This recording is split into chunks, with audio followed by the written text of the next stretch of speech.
And welcome into another edition of the Redhawk Report. We're joined by the sixth head coach in Seattle University women's basketball history, Skyler Young. Skyler, thanks for joining the Redhawk Report. Hey, thanks for having me. I'm glad to be here. Exciting time. Great weather outside right now in Seattle. It's getting hot, and the gym will be hot this winter when it comes to us making threes. So. I like that. A promo already. I love that. I love that. Exactly. Coming in automatically. Or should I say, make it rain? There we go. There's a little more Seattle shot. A little more than the warmth is the rain. But, Coach, obviously, it's been busy, right? You got announced a little under a month ago. You've been on interviews nonstop, whether it's the student newspaper or with the Western Athletic Conference. How has this first month been after being named the head coach? Actually, it's been great. It's been going according to the plan. Good. Had a 30-day plan and kind of knocking down all those junctures. You know, it's great to have the interviews and whatnot, the publicity for the program, to anything to help grow our program and support our young women and advance this program. Big thing is finally trying to get a staff on board in the final stages of that. So everybody's on board. Can't say names now, but it'd be great to get them here and get off and running. But the first 30 days have been great. Connected with some great alums and friends of the program and getting to know people in the community. So help them lift this program to new heights. Love to hear that, and you touched on a little bit there, but what has it been like the first month in that Seattle U family? How have you been accepted? I've obviously seen everybody coming up to you, whether you're at the softball games or wherever you're at. You've made yourself, seen so far, but how has that reception been on your end? It's been awesome. Everybody's excited. Everybody's gracious. It's like a family atmosphere, and that's why I love even being here. Through the interview process, everybody felt like a close-knit group, and everybody's inviting and engaging, and everybody makes time for each other. Nobody's bigger than the team. I'm a Michigan guy, and that speech area is embedded in your head. But in this whole department, no head coach is bigger than the whole program. Head coaches reaching out, whether it's Coach Victor or Woodward or any of the coaches that have talked to me. Everybody's been great and open, and I hope I've been reciprocating the same thing to them, and everybody's been helping me along the way. It's a team effort, and I love that. You talked about building out that staff. You talked about all that stuff, the 30-day plan and everything. But this is your first Division I head coaching position. What has been that difference between being the assistant coach and helping the head coach, and now you're in charge? You're the one leading the charge. Well, every decision is your decision, and you got to live with it. Whether it's advantageous or you wish you made a different choice or whatnot. But that's the biggest thing right now. It's pretty easy still as coming from an assistant role, because right now I haven't delegated anything because I don't have a staff yet. So I've just been kind of all hands on. Another big difference is always been a skill development coach. And, you coach at practice, but like it is just my voice at practice that the players are hearing, how I articulate, how I coach.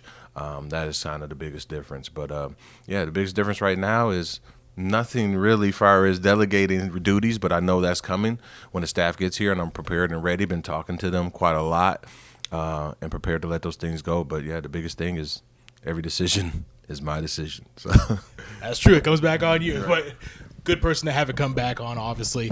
The introduction video, we got to meet the team for the first time. Came into the room. They were excited. What was your first impression of the team? And then a follow-up question, you mentioned something that everybody's going to get a PhD in basketball. Expand on that one a little bit as well. First of all, I didn't know that was going to happen. Surprise. It was a surprise for them and me, because I'm like, oh, where's the cameras follow? Oh, this is what we're doing. Okay, here we go. So it's like a 2-second thing. But the PhD is definitely, and the young women in our program can tell you now, with the 6 workouts we actually done, is passion, hustle, and determination, and that's the way we play. We're going to give all-out effort every possession for 40 minutes on the court. The way we carry ourselves, we're going to be passionate about getting a degree from this prestigious university. This is a great academic. We're going to be passionate about wearing the Seattle U brand around. We're going to be passionate the way we play, obviously. Hustle, nobody's going to outwork us. No one will outwork us, whether it's in the classroom, whether it's on the court, whether it's out in the community, because we're going to be about the whole thing. We're going to run this like a professional organization, not just a kind of collegiate program. We want to be out in the community and helping this. So nobody's going to outwork us. That's where the hustle comes in, and this determination. That comes with the belief. A lot of things can be achieved if you just believe that you can do it and then put in the work to do it. And these young women are showing me right now they're determined. And I'm definitely testing them right now. And they are accepting the challenge so far. Love to hear that. The thing you've mentioned, your fast-paced style. You want to get out, you want to run, you want athleticism to be at the forefront.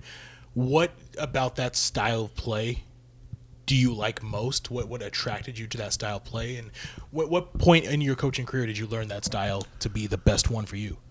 Just through playing, and then definitely just through my coaching career. I'm from the Midwest originally. It's a lot of motion base on the Midwest. Like, yeah, we run some sets and stuff, but it's 4-hour one in motion. But the real pushing and transition, I was a big North Carolina fan. The Carolina break, everybody see it, and even going down to Don Meyer camps and getting recruited by him, I always believe that quote he says, the more they think, the slower their feet. And I want to put, concepts in the way we play, but also let their God-given abilities take over as well, where they're not thinking, we're just playing and reading and reacting off each other. And, I just believe it's like a boxing match. Some people do it on defense. I like doing it on offense, where if we can keep that pace of play for 40 minutes, at some point, we will not be the team that breaks. Hey, you got me hyped for the season. I'm ready to go out there and run lines, whatever you need, Coach. But going even more off that, throughout your career, have there been coaches, role models that have heavily influenced you, obviously, to this point, and that continue to push you forward? Definitely. I think biggest one, he unfortunately passed away in December, but Ron Stewart gave me my start. He was a longtime Lon Kruger assistant. He was on the men's side at Florida and Kansas State. And then he went to Western Michigan as the head coach and gave me my actual first head coach or assistant coaching job. And every year it was kind of getting this job was kind of weird because it's like every year when I would go for jobs, he would be the main mentor I would rely on. And then he passed away in December, and it's just coincidence. This spring I get my head coaching job, and I couldn't do that. So that's somebody I really rely on. Tons of people. Ann Donovan, I respected. She gave me my start actually out here in Seattle. Missy Beckett, who's director of operations then. Tons of coaches. Michael Meek. Actually, you know what? Michael Meek, I respect. I took a lot from him, learning basketball stuff. But out of people I worked with, he has actually called me more than anybody. Just say, what do you need? And he's a very top-notch character. Individual, and all my former bosses, Samika Randall, who played at Tennessee, reaches out. Carrie Banks, who's at Omaha, reached out. But a lot of people have done their job, that I still talk to. So it has been amazing seeing all the coaches that have put the quotes and post on social media. Let me shout out Kurt Miller, even though I shouldn't say he is the LA Sparks, and they will be here. But Kurt Miller, definitely talked to him quite a bit and just gave me his, pointers on taking over a program as a first-time head coach, and he's been great. Anything I need, he said I can reach out. So love that. You mentioned Ann Donovan. Yep. You were here originally with the Storm back in 2005, I believe. Lauren Jackson, super. I mean, that was a great team coming off the championship in 2004, right? Right. What did you learn from that experience coming off from one of the best teams in WNBA history that has also helped you now?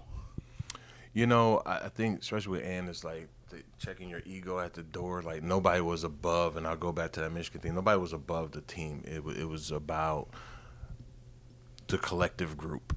Even though there were superstars and legends, obviously Sue and Lauren, and there's a lot of Betty Lennox. You can go down the list. There was a lot of good ones. Simone Edwards, rest in peace, Simone. Send me. But just everybody kind of put that aside. And just wanted to be the best version of themselves they could be as a group. And that's the biggest thing I learned. And even coming off a championship, no matter how much talent you have, it's very special. Has to be a very special, close-knit group to win a championship. In 2005, we kind of fell short in the playoffs, and it was a very talented team, one of the most talented teams in the league, and you still fell short. And there's probably some couple of ingredients that prevented that from happening. So the biggest thing I learned is you have to be both feet in all together. As I tell the team, we don't do the hokey pokey like you learned in fifth grade. You're both feet in the program, and that's the only way we could be successful. Getting to know you as a person as well. Just going off your social media, Pitmaster? movie junkie, video game connoisseur, or whatever. What are your favorite things to do off the hardwood and taking the whistle off? Well, What are your favorite I things? do to like cooking. I need to get. I love that. I need to get moved up here. I do like cooking ribs, smoking ribs. I will. Right. Maybe I'll start a barbecue sauce or something. Hey, there you go. I'll help you promote that. No, just joking. But no, I love cooking ribs. I really like barbecuing. I do like reading books. I do like watching movies. Goodfellas, Casino, things like that. But, other than that, I do like just studying the game. I watch the game, but it's kind of hard for me. I actually went to the Storm game this past Monday, and it's hard for me to watch it as a fan. Yeah. I'm watching as a coach like, I like that. Right there. I think I can take a little bit of that. But I love being out, with my dog. I love hiking, exploring and whatnot. But, yeah, I love sports too. I mean, I want to go to some M's games, some Storms games this summer, some Sounders games this summer. So see what's up. Fans are excited. People are coming up to you at softball, coming up wherever. People are excited about the new era in women's basketball here at Seattle University. If you were to say one thing to the fans, student athletes, what would be your message looking forward to this 2023 season coming up? One thing you don't promise is wins or losses, but I will promise we will, for 40 minutes, be one of the most entertaining teams you have watched play in college basketball. That's one thing I will guarantee, 100%. Love that. Let's pack the Redhawk Center here at the, we're coming out. I mean, it's fast. I love talking basketball. It's warming up, but I'm ready to be back in the gym, and it sounds like you are too. So I can't wait. Looking forward to it. Well, Coach, we appreciate you hopping on the Redhawk Report. Thanks.